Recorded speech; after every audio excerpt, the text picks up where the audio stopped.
Hello, I'm Chuck Phillip of South Alabama Home Inspections, and welcome to another one of my OCD editions on moisture and mold. I have several videos on this channel about this problem, and I call it the problem that no one thinks they have. When I do a home inspection, I usually inspect cabinets, and usually I find this problem under the kitchen sink, and that's to be expected. It's going to be normal to have some moisture problems in those areas, but you can have this same issue in all the other cabinets as well. And so what we're looking at, if you can look at that rag right there, that's just come from just a quarter portion of this right door, and that's what I believe to be mold. I haven't quite cleaned it all off all the way down.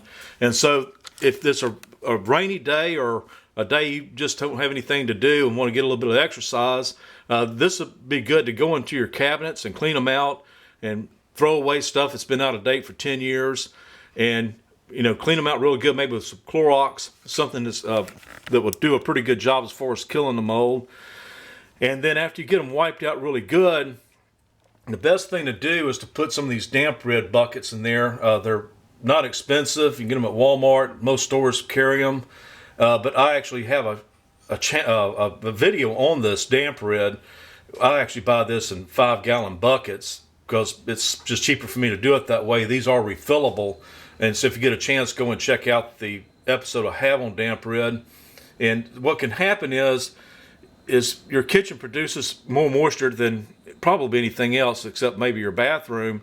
And so when you run your dishwasher, you cook, or in this case we've got a coffee pot that's right below this one. And so it's going to produce steam or vapor, and it's going to go inside these cabinets, and it's going to hit the cooler parts of this and then condense. And then now all the conditions are perfect for mold and mildew to form. And really the best way to mitigate that problem is by using damp red. It will absorb an enormous amount of moisture. And I also recommend kind of dating these too, so you can kind of get an idea of how much moisture they're actually pulling. Now, let's just look at the weather station here. I got it inside the cabinet. Now, on the left side at the top, you've got 69 degrees inside and 55% humidity. And on the right's what the outdoor is. You really need to keep the humidity inside the home below 50%. It's a little bit up because it's in the cabinet.